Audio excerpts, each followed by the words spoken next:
Pagi hari itu merupakan hari Jumat di bulan Juli tahun 99. Saat itu masih liburan sekolah dan aku sudah menaiki tangga pendidikan ke kelas 2 SMU. Sudah 1 minggu ibu berada di luar kota, tepatnya di tempat kakek dan nenek tinggal. Di sana beliau mengurus pengobatan kakek ke salah satu rumah sakit yang cukup terkenal di kota tersebut. Dan hari ini beliau akan kembali pulang. Pagi itu aku berinisiatif untuk mencuci pakaian yang sudah terlampau menggunung.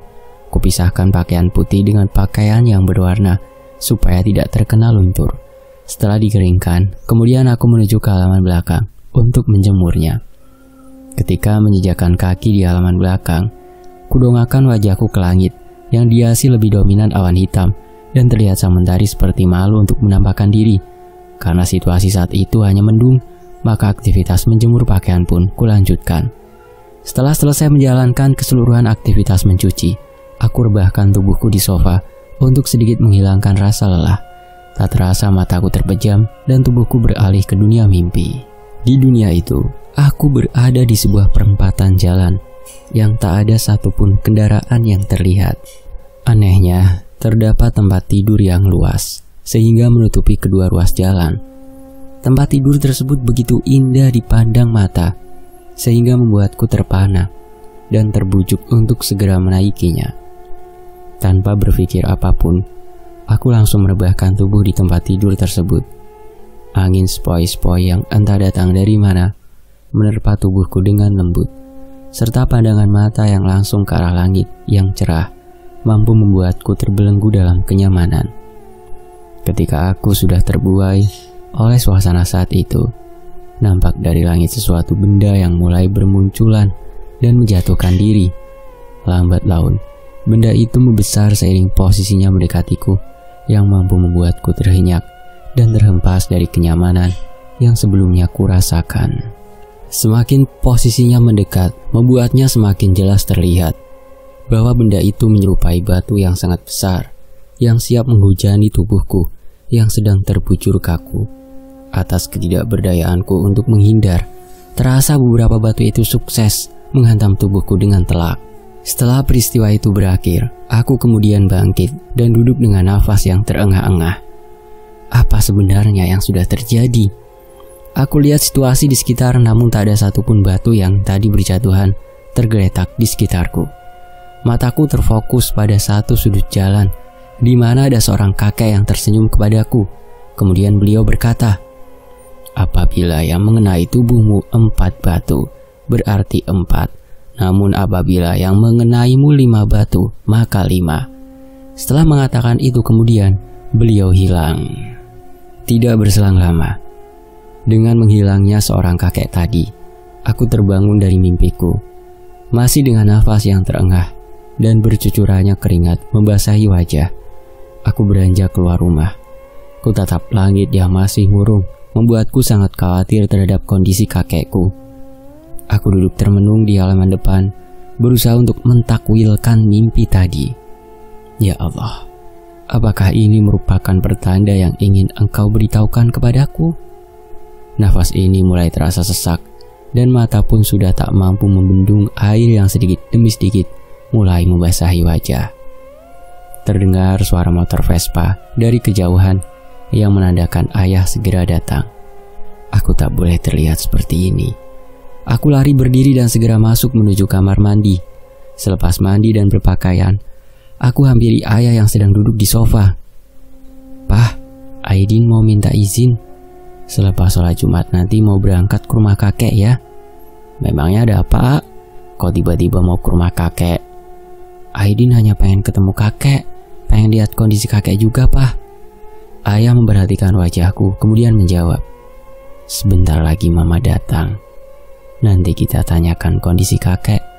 Bukan hanya AA yang mengkhawatirkan keadaan kakek, Papa juga sama." "Iya gak tahu, Pah. Tapi rasanya Aidin harus berangkat hari ini juga," kataku. "Ya sudah, tapi berangkatnya besok saja ya, Din." Tidak berapa lama kami pun berangkat ke masjid untuk sholat Jumat. Ternyata ibu sudah ada ketika kami pulang dari masjid. Ayah langsung menanyakan kondisi kesehatan kakek. "Bapak terkena kanker lambung stadium akhir. Harusnya dirawat, tapi bapak menolak, kata ibu.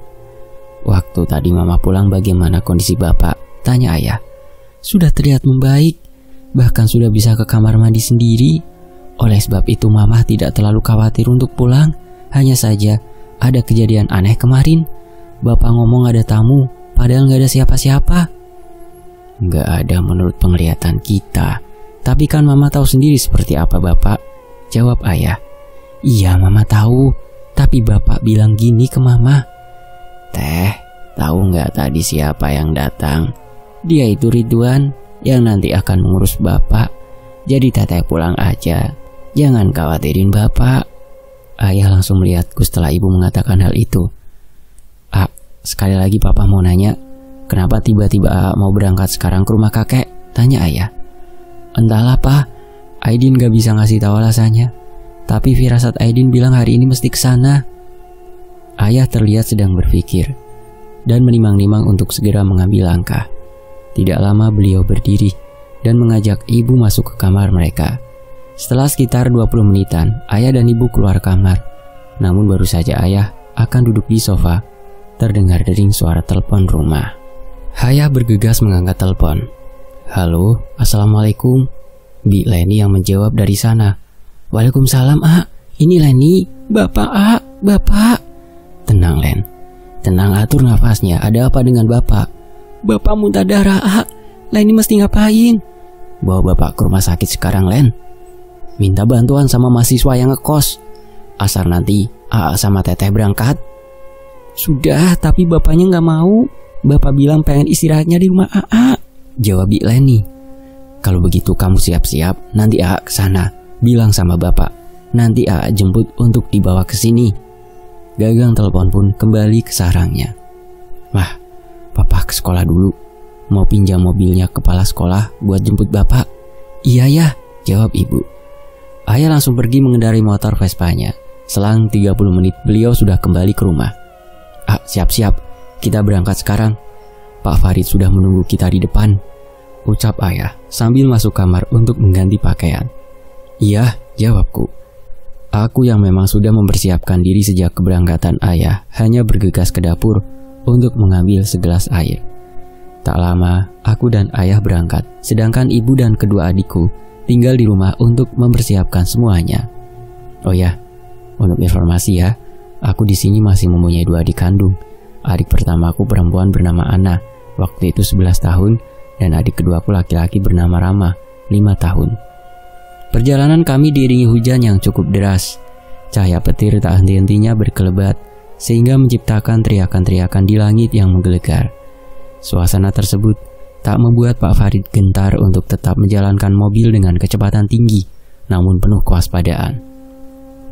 Setelah menempuh waktu sekitar 2 jam, akhirnya kami tiba di rumah kakek. Terlihat kondisi kakek yang begitu lemah tak berdaya, walau hanya untuk mengeluarkan kata-kata. Rasa lelah memang ada, namun kami langsung membopong kakek ke dalam mobil yang dibantu oleh beberapa mahasiswa. Pak Farid mulai menginjak pedal gas dengan kecepatan standar, tidak seperti pada waktu berangkat tadi. Dalam perjalanan, kakek yang duduk di baris kedua belakang kemudi tak mampu mempertahankan posisinya yang terus melorot. Beberapa kali aku perbaiki posisinya, namun tetap saja terus melorot. Melihat kondisi tersebut, aku langsung duduk di bawah tepat depan jok kakek untuk menahan kaki beliau sehingga tidak kembali merosot. Walaupun beberapa kali kena muntahan kakek dan kakiku dilanda kesemutan sepanjang perjalanan, aku tetap pada posisiku sampai tiba di rumah. Setelah tiba di rumahku sekitar pukul 10 malam, kakek ditempatkan di kamar tidurku. Malam itu, kakek terlihat gelisah dan selalu memegang perut yang katanya terasa panas. Beliau tidak mau makan, hanya terus-menerus meminta minum akibat panas yang dirasakan perutnya. Semalaman kakek tidak tidur, termasuk diriku yang pada malam itu menjaganya sampai subuh. Barulah selepas sholat subuh, beliau tertidur pulas, begitu pula denganku. Aku bangun sebelum azan zuhur. Ku ambil handuk kemudian mandi. Selepas itu aku makan dan berangkat ke masjid. Pukul 1 siang, nenek membangunkan kakek, namun tidak ada respon sedikit pun. Melihat hal tersebut, nenek memberitahukan kondisi kakek kepada ibu. Ibu langsung menghubungi sekolah di mana ayah bekerja. Selang 15 menit ayah datang bersama seorang dokter yang membuka praktek di desaku. Setelah kakek selesai diperiksa, ayah mengajak dokter tersebut berbincang di halaman depan rumah yang dulu didiami kedua pamanku. Entah apa yang dibicarakan. Setelah kepulangan dokter, ayah berangkat ke rumah Mang Yanto untuk menyuruh pulang Mang Harto yang bekerja di luar kota. Malam itu kakek belum juga siuman dari tidur panjangnya. Rumahku cukup ramai atas kedatangan beberapa saudara yang sengaja menjenguk kakek atas informasi ayah. Tengah malam, Mang Harto beserta istri dan anaknya sudah tiba. Tentu saja, bersamaan kedatangannya dengan Mang Yanto, tepat adzan subuh berkumandang, akhirnya kakek pun terbangun. Kakek langsung turun dari tempat tidurnya menuju kamar mandi. Aku yang sudah bangun sejak awal dan berada di ruang tengah kaget dan langsung menghampiri kakek. Kakek masih terlihat lemas, namun lebih baik dari sebelumnya. "Bah, mau Aidin bantu?" tawarku. "Abah bisa sendiri. Kamu bangunkan saja yang lain." "Iya, Bah." Aku perhatikan dulu langkah kakek sampai masuk kamar mandi. Selepas itu baru membangunkan ayah, ibu, dan nenek. Karena merasa sungkan, sisanya biarlah mereka yang membangunkannya. Dengan kondisi kakak yang terlihat membaik, satu persatu kerabat pun pamit pulang. Yang tersisa hanya keluarga utama dari kakek atau keseluruhan anak kandung. Selepas sholat asar, kakek memanggilku ke kamarnya. "Aidin, apa yang ada pada kita hakikatnya bukanlah milik kita. Allah membebaskanmu menggunakan atau memanfaatkannya, tapi Allah akan meminta pertanggungjawabanmu atas penggunaan atau pemanfaatannya. Apabila Allah menitipkan sesuatu kepadamu, maka tidak boleh merasa memilikinya. Oleh karena itu, dilarang menggunakan atau memanfaatkannya. Apabila Allah menganugerahkan sesuatu kepadamu, berarti ada tugas untuk menggunakan atau memanfaatkan anugerah tersebut sesuai dengan wujud dari anugerah tersebut." Aidin paham maksud dari ketiga pernyataan Abah. "Aidin paham, Bah," jawabku. "Alhamdulillah jika kamu memahaminya." "Bah, ada hal yang ingin Aidin tanyakan kepada Abah." "Perihal mimpimu?" "Iya, Bah." Setiap yang bernyawa itu pasti mati, dan itu mutlak. Kamu tidak boleh menggantungkan diri kepada seorang atau sesuatu. Hanya kepada Allah lah kamu boleh bergantung." "Iya, Bah, Aidin tahu. Tapi bagaimana cara memperkokohnya?" "Perkuat rasa dan pikiran atas apa yang kamu yakini, Aidin. Jangan pernah terbersit sekecil apapun sebuah kesangsian. Jika kamu mampu menerapkannya dengan benar, maka hal apapun akan semudah membalikan tangan, insya Allah." Pagi itu, tepatnya pada hari Selasa, aku berangkat ke sekolah karena ada kegiatan pengenalan organisasi IRMA terhadap siswa baru yang sedang mengikuti kegiatan masa orientasi siswa. Pada saat pengenalan organisasi, aku kaget dengan apa yang disampaikannya materi ceramah Ghazwul Fikri. Suatu materi yang menurutku tidak tepat untuk disampaikan pada saat pengenalan organisasi, di mana tujuannya menarik minat siswa baru untuk mau menjadi bagian organisasi IRMA. Setelah kegiatan tersebut selesai, bersamaan dengan sudah masuknya waktu zuhur, kami pun sholat berjamaah. Selesai sholat berjamaah, para pengurus dan anggota IRMA berkumpul untuk merefleksi kegiatan tadi, serta membahas kegiatan selanjutnya pada hari berikutnya. Aku pun tidak menyia-nyiakan kesempatan untuk memberikan pendapat dan pandangan terhadap kegiatan tadi. Assalamualaikum warahmatullahi wabarakatuh. Mohon maaf sebelumnya, saya ingin bertanya, mengapa harus materi Ghazwul Fikri yang disampaikan kepada siswa baru? Situasi mendadak hening atas pertanyaanku.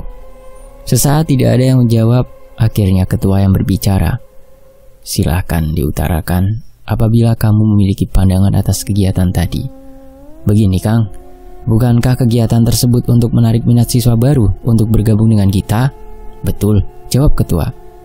"Menurut saya materi tadi tidak tepat untuk disampaikan pada momen tadi." Saya tahu maksudnya untuk memperingatkan.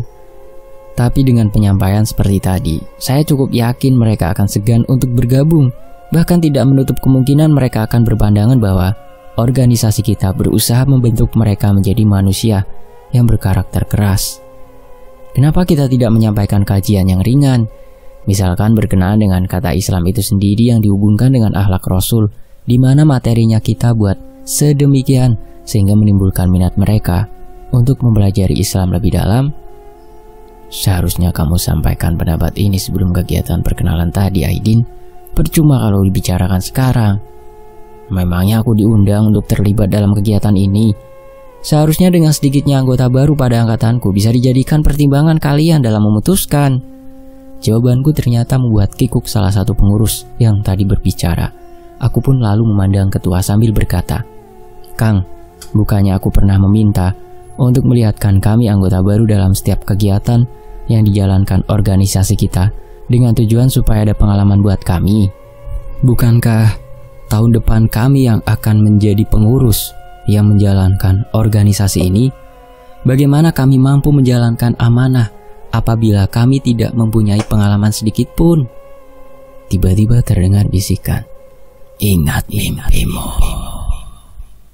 Seketika, aku melihat gambaran situasi di rumah.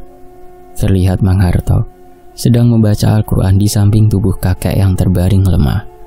Kulihat juga beberapa anggota keluarga sedang menangis tipis melihat kondisi kakek yang kembali mengkhawatirkan.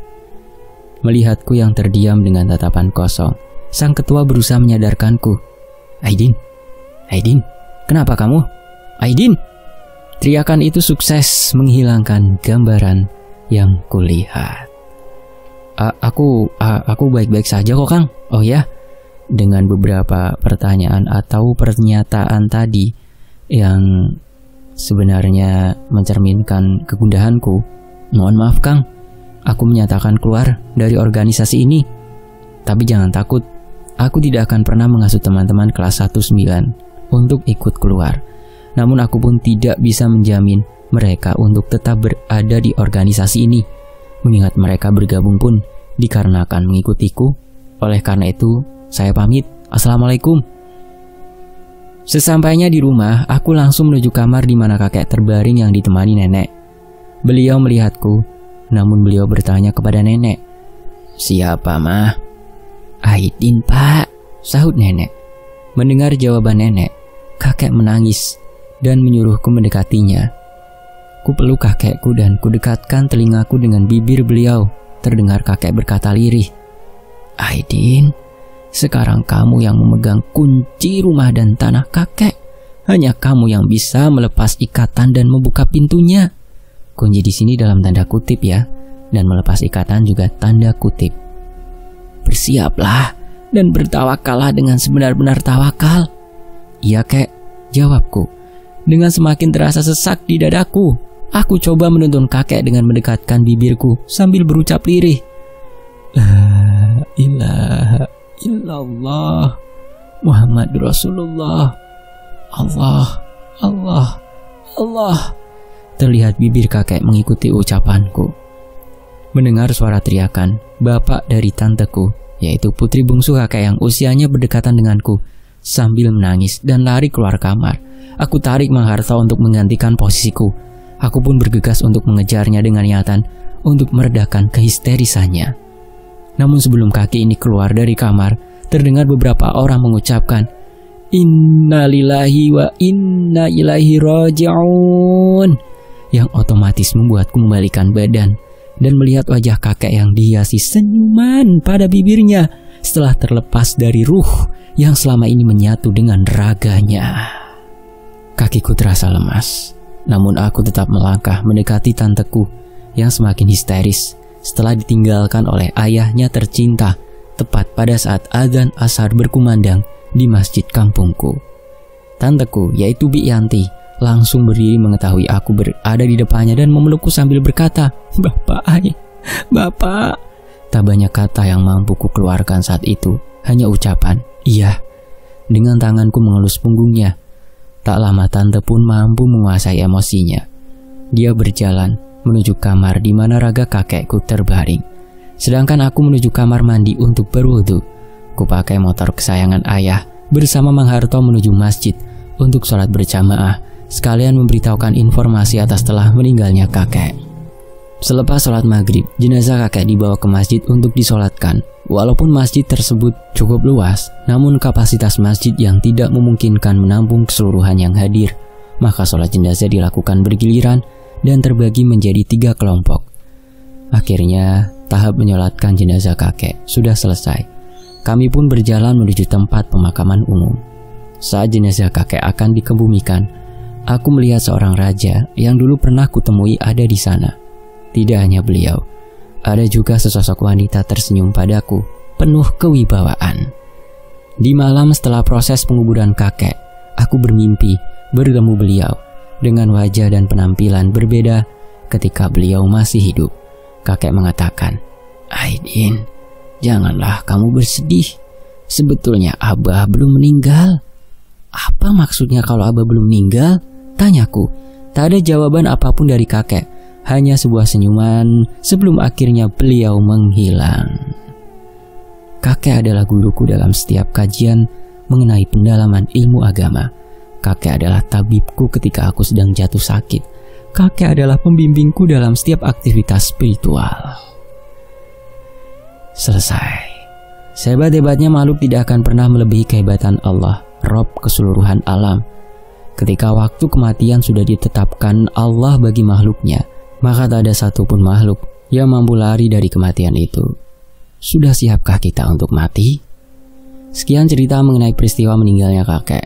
Sampai jumpa pada kisah-kisah yang lain dari Aidin Lasiti. Akan dimulai dari pertempuran gaib. Tony FS pamit. Wassalamualaikum warahmatullahi wabarakatuh. Alhamdulillah. Terima kasih untuk penulisnya. Terima kasih untuk teman-teman yang sudah menyimak kisah ini di Tony FS.